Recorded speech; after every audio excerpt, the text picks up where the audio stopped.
The stars outside the observation deck burned cold and distant, but Daniel Carter had learned to find comfort in their silence. 3 years on Horizon's edge had taught him many things. He had learned to read the subtle color shifts in skin that revealed emotion. He had learned their complex rituals of greeting and farewell. But most importantly, he had learned that Princess was nothing like the reports had described. The official files called her proud. They called her fierce and difficult. They warned that she had little patience for humans and even less interest in diplomatic relations. Daniel had expected a cold assignment, a test of endurance until he could request transfer to somewhere easier. He had been wrong. The door behind him opened with a soft hiss. He did not need to turn around to know who it was. Only one person on this station walked with that particular rhythm, quick steps that spoke of impatience barely held in check. "You are here again," said. Her voice carried the slight echo that all possessed, as if each word contained harmonics just beyond human hearing. "Do you not have quarters of your own?" Daniel smiled but kept his eyes on the stars. "I do, but the view from my quarters shows the docking bay, not quite as peaceful." Moved to stand beside him. In the dim light of the observation deck, her pale blue skin seemed to glow faintly. Her silver eyes reflected the like mirrors. She was tall, as all were, and she carried herself with the rigid posture of royalty. But Daniel had learned to see past that posture. He had learned to notice the small moments when it softened. "My father made his announcement today," she said quietly. Daniel nodded. The entire station had heard. The Confederacy had finally crossed a line that could not be ignored. An emperor had declared war. Every news channel across the sector was broadcasting the same message. The empire would answer aggression with overwhelming force. "All royal children are required to serve," continued. Her voice remained steady, but Daniel caught the slight tremor beneath the words. "I have been given command of the Third Fleet. We deploy in 2 days." Daniel turned to look at her. In 3 years he had seen angry. He had seen her frustrated, amused, and occasionally even happy. But he had never seen her afraid. The fear was there now, hidden deep but present. "The Third Fleet," he said carefully. "That is a significant command." "It is the front line." His jaw tightened. "My father believes that placing his children in danger will inspire the troops. He is probably correct. Fight harder when royalty bleeds beside them." "And what do you believe?" Was silent for a long moment. When she spoke again, her voice was barely above a whisper. "I believe that my brothers and sisters see this as an opportunity for glory. They dream of songs written about their victories, of statues raised in their honor." She paused. "I dream of nothing. When I try to imagine the future, I see only darkness." Daniel understood what she was not saying. Culture did not permit open expressions of fear, especially not from royalty. The fact that she was speaking these words to him, a human, said more than any formal declaration could. "You will survive," Daniel said. It was not a question. Turned to face him fully. "You sound certain." "I am. I have watched you for 3 years. I have seen how you think, how you adapt, how you refuse to accept defeat even in simple training exercises. They do not know what they are facing." Something shifted in her expression. The fear did not disappear, but it seemed to retreat slightly, pushed back by something warmer. "You are strange, Daniel Carter. Most humans tell me what they think I want to hear. You tell me what you actually believe. Would you prefer comfortable lies?" "No," a ghost of a smile crossed her face. "I have enough courtiers for that." They stood together in silence, watching the stars. Daniel found himself thinking about the nature of promises, about the weight of words spoken in moments like this. He reached into his pocket and pulled out a small object, a compass made of brass, worn smooth by generations of handling. "This belonged to my grandfather," he said. "He carried it through 2 wars on Earth. He said it always pointed him toward home, toward the people waiting for him." He held it out to her. "I want you to take it." looked at the compass with an expression Daniel could not quite read. "This is a family treasure. I cannot accept such a thing." "You can, you will." Daniel pressed it into her hand. "And when the war is over, you will bring it back to me. That way you have to survive, you have to return." His fingers closed around the compass. For a moment, her composure cracked entirely, and Daniel saw the young woman beneath the princess, the person who had never asked to be born into royalty and all its demands. "Will you be here?" she asked. "When I return?" "I will be here." "You promise?" Daniel met her silver eyes without hesitation. "I promise." 2 days later, Daniel stood on the observation deck and watched the Third Fleet depart. Hundreds of ships moved in perfect formation, their engines painting the void with trails of blue light. Somewhere among them was a command vessel, carrying her toward a war that might last months or years. He stayed at the window long after the fleet had vanished, long after the last traces of engine light had faded into the darkness between stars. He did not know that eyes were already watching him. He did not know that whispers were already spreading through the station, that powerful people had noticed his closeness with the princess and had begun to make plans. The war had begun, but Daniel's war would be different. It would be fought in shadows, in silence, against enemies who wore friendly faces. And it would cost him everything except the one thing that mattered. He had made a promise. He intended to keep it. 4 years of war had changed in ways she could not fully measure. She had learned to sleep in short bursts, waking at the slightest unusual sound. She had learned to read battle formations the way scholars read ancient texts.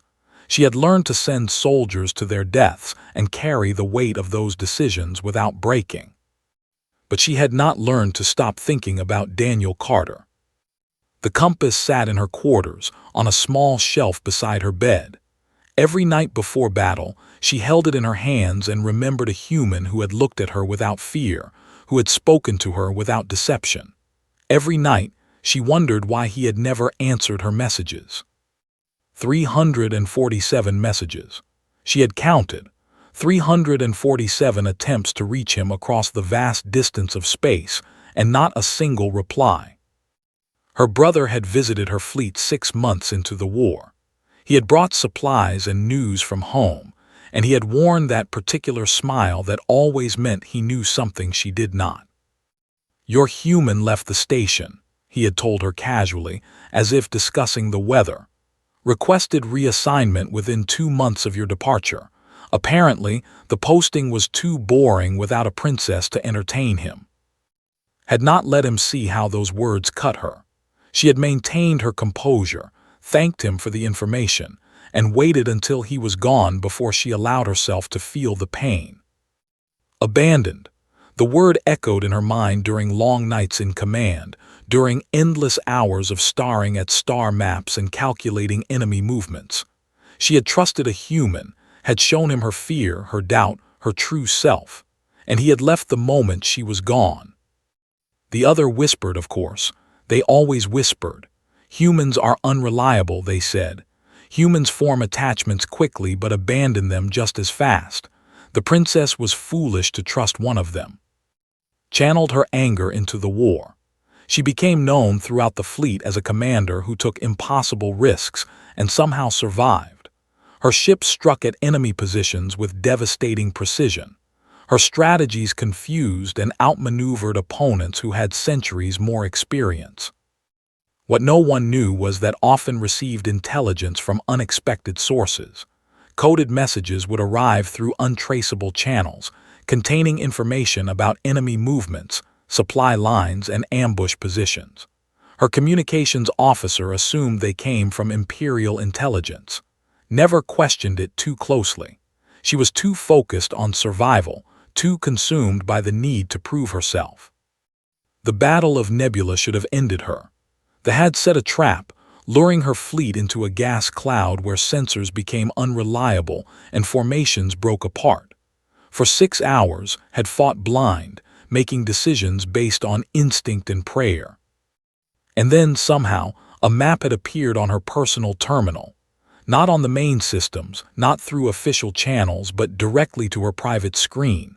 The map showed the enemy positions, showed the safe paths through the nebula, showed exactly where to strike. She had followed the map. She had survived. Her fleet had emerged victorious against odds that military analysts later called impossible. Never discovered where the map came from. She tried to trace it, but the data trail vanished into nothing. Another mystery in a war full of mysteries. What she did not know, could not know, was that Daniel Carter had nearly died sending that map. Thousands of light years away, in a small ship hidden among the asteroid fields of neutral space, Daniel had spent 3 sleepless days hacking into communications. He had bribed contacts, called in favors, and risked exposure a dozen times.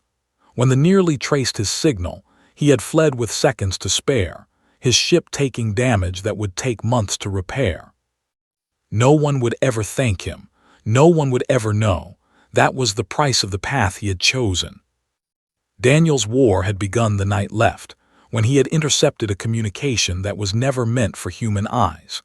Prince and a faction of nobles were planning something unthinkable. They intended to ensure that the royal children died in the war, victims of enemy action, martyrs whose deaths would destabilize the emperor and allow to seize power. Daniel had tried to warn the proper authorities. He had requested an audience with the emperor himself, but had moved faster. Within a week, Daniel had found himself accused of espionage, stripped of his credentials, and expelled from space with a warning that returning would mean death. His messages too were blocked. His name was erased from station records. As far as the official accounts showed, Daniel Carter had simply resigned and gone home. But Daniel had not gone home. He had spent 4 years in the shadows, building a network of informants, gathering evidence, and protecting from threats she would never see coming. 3 assassination attempts had been quietly stopped. 4 sabotage operations had been disrupted. Countless pieces of intelligence had been funneled to her fleet through channels so complex that even the best investigators could not trace them back. Daniel had sacrificed everything. His career was gone. His reputation was destroyed. He had been wounded twice, nearly killed once, and had not slept a full night in longer than he could remember. But was alive. The compass he had given her had become a symbol, not just for her but for him. As long as she carried it, as long as she survived, the promise remained unbroken. The war finally ended on a spring day by the old Earth calendar. The surrendered after there was threatened and the Empire declared victory. Across the sector, celebrations erupted. Soldiers wept with relief. Families prepared to reunite. In her quarters aboard the command vessel, held the brass compass and felt nothing but emptiness. She had survived. She had won. But the person she had most wanted to share this moment with had abandoned her 4 years ago.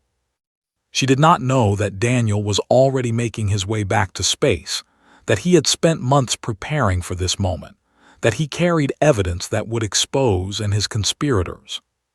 She did not know that the promise had never been broken. She only knew the silence, and the silence felt like betrayal. The imperial palace had never looked so bright. Thousands of lights illuminated the grand halls, reflecting off polished floors and ancient tapestries. Dignitaries from across the sector had gathered to celebrate the end of the war and to honor those who had won it. Walked through the crowd in her ceremonial armor, each step measured and precise. She had become skilled at wearing masks. The face she showed the public was calm, confident, the perfect image of a victorious commander. No one could see the hollowness beneath.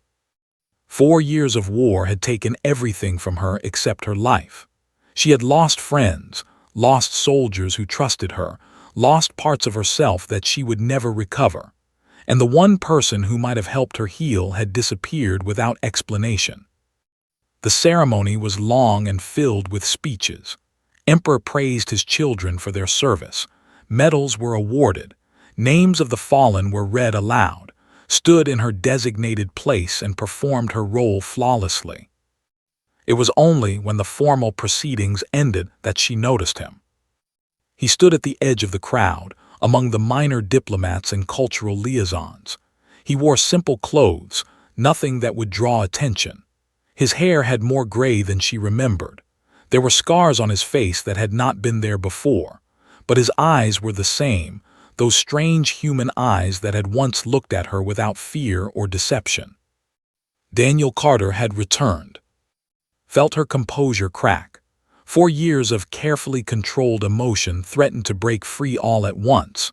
She forced herself to look away, to continue nodding at the nobles who approached to offer congratulations. But her mind was racing. How dare he come back? How dare he stand there as if nothing had happened, as if he had not abandoned her when she needed him most? She waited until the crowd began to thin.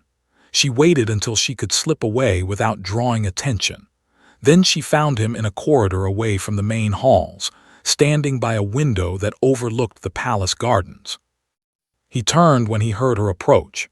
His expression was difficult to read, a mixture of relief and sadness and something else she could not name. Stopped 3 paces away from him. She had imagined this moment countless times during the war. She had imagined the things she would say, the anger she would unleash. But now that he was standing before her, the words that came out were not the ones she had planned. "Did you abandon me, human?" The question hung in the air between them. Daniel did not flinch. He did not look away. "No," he said quietly, "I kept my promise." Something inside snapped. All the pain, all the doubt, all the lonely nights holding a brass compass and wondering why came pouring out in a wave of fury. "You kept your promise." Her voice rose despite her efforts to control it. "You disappeared. You never answered my messages. Not one reply in 4 years. I thought you were dead. I hoped you were dead because that was easier than believing you simply did not care." Daniel remained still, absorbing her words like stones thrown against a wall. "I understand why you feel that way." Do you understand what it was like to lead soldiers into battle while wondering if the one person I trusted had simply grown bored and left? Do you understand the whispers, the pity, the constant reminders that humans cannot be relied upon? She reached into her armor and pulled out the compass. The brass had been worn even smoother by 4 years of handling. She had touched it so many times that the surface had taken on a slight polish from her fingers alone. "This meant nothing," she said, her voice cracking. "If you meant nothing." She threw the compass at his feet. It clattered against the stone floor and spun twice before coming to rest. Daniel looked down at the compass. Slowly he bent and picked it up. He held it carefully, almost reverently, and then he raised his eyes to meet hers. "Every message you sent," he said, "I answered. Every single one. 347 responses, written in the hours between operations that would have killed me if they had failed." Stared at him. "What are you talking about?" "Your messages were blocked. My responses were erased before they could reach you. I was expelled from space 2 months after you left, accused of espionage by people who knew I had discovered their plans." "That is impossible. My brother told me you requested reassignment. He said you left because you were bored." Something flickered in Daniel's expression. Pain, perhaps, or the echo of old anger carefully controlled. "Your brother," he said slowly, "told you exactly what he wanted you to believe." Felt the ground shift beneath her. "Explain." "There was a conspiracy, and a faction of nobles wanted the royal children to die in the war. Martyrs are useful. Dead heirs create opportunities." Daniel's voice remained steady, but his hands tightened around the compass. "I discovered their plans. I tried to warn your father. They stopped me first." "You expect me to believe this? That you spent 4 years fighting some secret war while I thought you had abandoned me?" "I do not expect you to believe me. I expect you to verify." Daniel met her gaze without wavering. "Ask Commander who provided the intelligence that saved your fleet at Nebula. Ask her who has been sending coded warnings about ambushes and assassination attempts for 4 years. Ask her, who nearly died 3 times to ensure that you would survive to stand here and hate me." Breath caught in her throat. The Battle of Nebula, the mysterious map that had appeared on her terminal, the intelligence that had always arrived exactly when she needed it most. "That was you." "That was me." Daniel stepped forward and pressed the compass into her hand, closing her fingers around it gently. "I kept my promise. I said I would be here when you returned. I said I would be here. And I am." Looked down at the compass, then up at Daniel's face. The scars, the gray hair, the exhaustion that seemed to go deeper than physical tiredness. "I do not know if I can believe you," she whispered.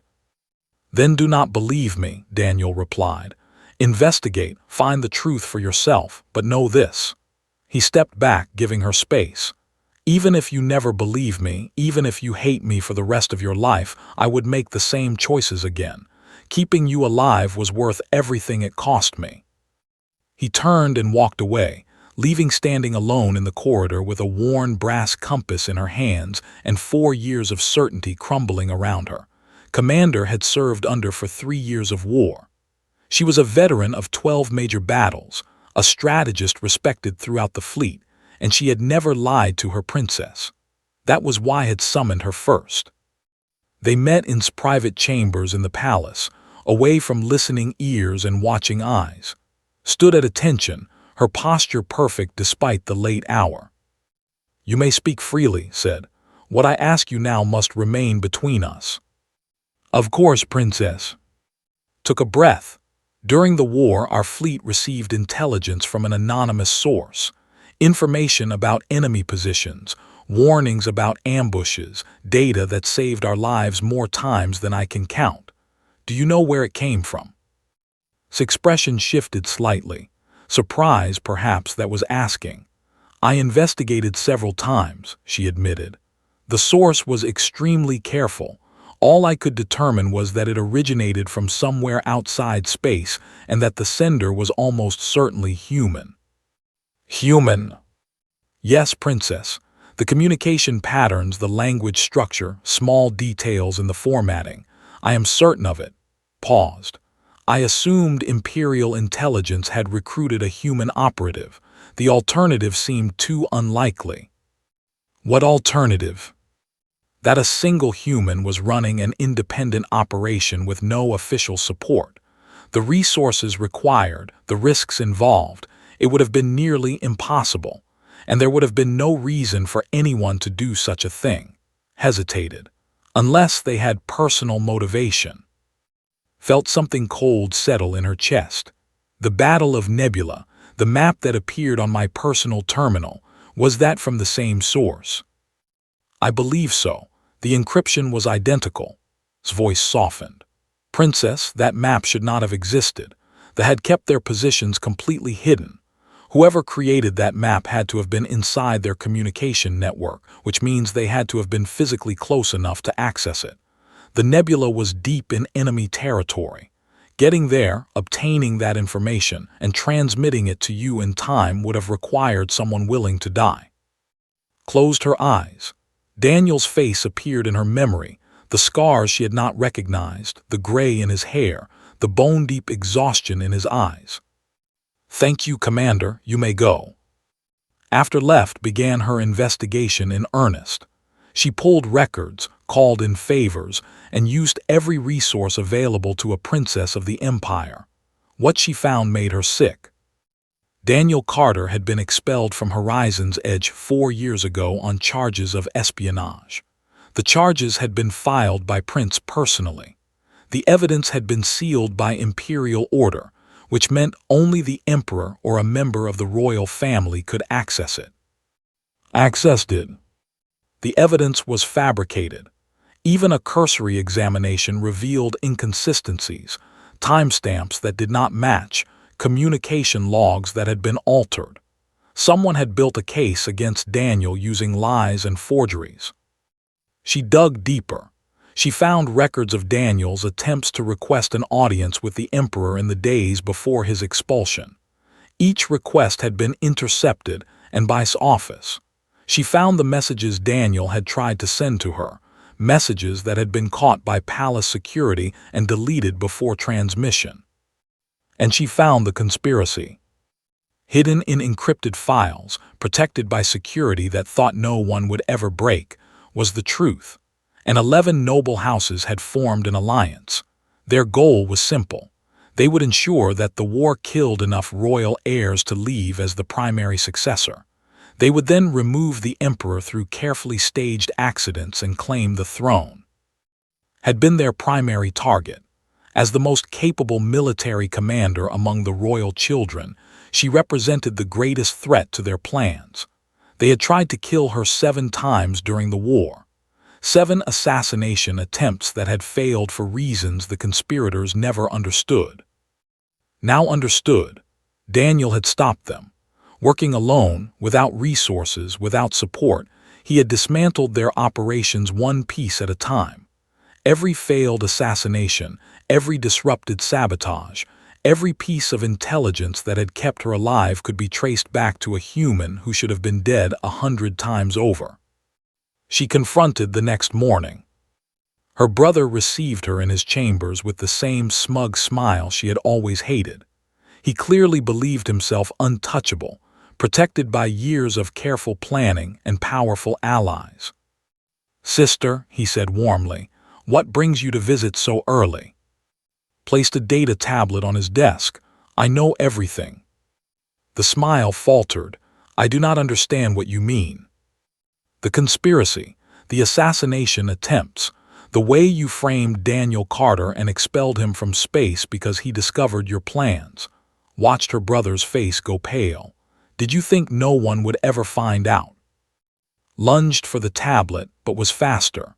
4 years of war had given her reflexes he could never match. "The Emperor already has copies of everything," she said coldly, "as do several trusted members of the court. Your allies are being arrested as we speak. It is over." Her brother's composure shattered completely. He shouted, threatened, pleaded. He claimed the files were fabricated, that she was being manipulated, but his words meant nothing. The truth was undeniable. By evening, and his co-conspirators were in custody. The Emperor himself had pronounced judgment, his voice shaking with rage and grief at the betrayal of his own son. Did not stay to watch. She had somewhere else to be. She found Daniel in a small room in the diplomatic quarters, packing his belongings into a single worn bag. He looked up when she entered, and she saw that he had expected this visit. "You are leaving," she said. "My mission is complete," Daniel continued, folding a shirt with careful precision. "Has been exposed. You are safe. There is no reason for me to stay." "No reason." Stepped into the room and closed the door behind her. "You spent 4 years destroying yourself to protect me, and you believe there is no reason to stay." Daniel paused. He did not look at her. "You believed I abandoned you for 4 years. That kind of wound does not heal quickly. I thought it would be easier for you if I simply disappeared again." Easier? Felt anger rise in her chest, but it was a different kind of anger than before. "You let me hate you. All that time you knew I thought you had betrayed me, and you let me believe it. Why?" Daniel finally raised his eyes to meet hers. "Because your hatred kept you alive." "Explain." "You were grieving when you left for war. You were uncertain and afraid. If you had known I was out there working in the shadows, you might have done something reckless to try to help me. You might have taken risks you could not afford."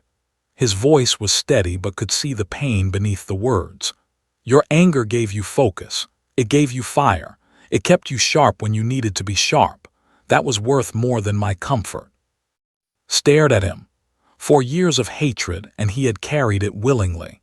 4 years of her believing the worst of him, and he had chosen that burden to protect her. "I do not know what to say," she admitted. Daniel smiled slightly, the first genuine smile she had seen from him since her return. "You do not have to say anything. You do not owe me anything. Everything I did because I wanted to, not because I expected something in return." Reached into her armor and pulled out the compass. She walked across the room, took Daniel's hand and placed the compass in his palm. You gave this to me so I would have to survive, she said softly. So I would have to return. Now I am giving it back to you. She closed his fingers around it. So you have to stay. Daniel looked down at the compass, then back at her face. For a long moment, neither of them spoke. I do not know if I remember how to live without a mission, he said finally. Then we will figure it out together, stepped back. That is not a request, Daniel. It is a command from a princess of the Empire. Despite everything, Daniel laughed. It was a small sound, rough from disuse, but genuine. As you command, princess. Throne room of the Imperial Palace was a vast space designed to make everyone who entered feel small. Towering columns rose toward a ceiling painted with scenes of ancient victories. The floor was polished stone that reflected light like still water. At the far end, Emperor sat upon a throne that had held his family for 800 years. Daniel Carter stood before him, feeling very much like the small human he was in this room of giants. The court had gathered to witness this moment. Nobles, military commanders, diplomats, and advisors filled the hall, their whispers creating a constant low murmur. They had all heard the story by now. They knew that a single human had spent 4 years in the shadows protecting a princess from a conspiracy that reached into the heart of the empire. Most of them still did not believe it. Humans were supposed to be fragile creatures with short lives and shorter attention spans. The idea that one of them had sacrificed everything for a princess contradicted everything they thought they knew. Emperor raised a hand, and the whispers stopped instantly. Daniel Carter, the Emperor said. His voice filled the hall without effort, carrying the weight of centuries of authority. You have done a great service to this empire and to my family. You exposed a conspiracy that threatened to destroy us from within. You protected my daughter through 4 years of war at a cost I am not certain I fully understand. He paused. I am told that you refused medical treatment for wounds that should have been treated years ago. I am told that you lived in conditions that my soldiers would consider unacceptable. I am told that you did all of this knowing you might never receive recognition or thanks. Daniel kept his eyes forward. I did what needed to be done, Your Majesty. So I am informed. The Emperor leaned forward slightly. Custom demands that I offer you a reward. Name what you desire. Wealth, lands, titles, citizenship in the Empire, anything within my power to grant is yours. The court held its breath. This was unprecedented. A human being offered such a choice by the Emperor would be the subject of stories for generations. Daniel was silent for a long moment. When he spoke, his voice was quiet but clear enough to reach every corner of the hall. I request permission to continue my work as a cultural liaison. Specifically, I request assignment to Princess Household.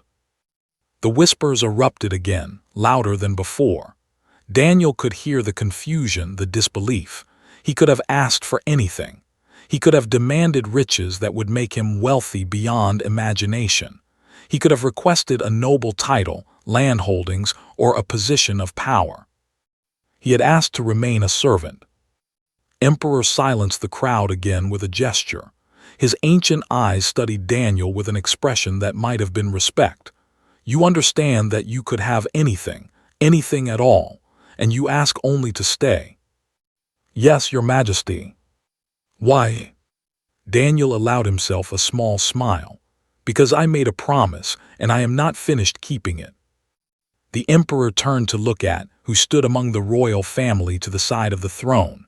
Her face was carefully composed, but something flickered in her silver eyes, something that might have been hope. Daughter, the Emperor said, this human has requested to remain in your service. What is your response? Stepped forward. She was dressed in formal robes, looking every inch the princess she had been born to be. But when she spoke, her voice carried warmth that formal occasions rarely permitted. I accept the human's request, she said. He has proven his loyalty beyond any doubt. I would be honored to have him continue in my household. The Emperor nodded slowly. Then it is done. Daniel Carter, you are hereby appointed as permanent cultural liaison to Princess. May you serve her as faithfully in peace as you served her in war."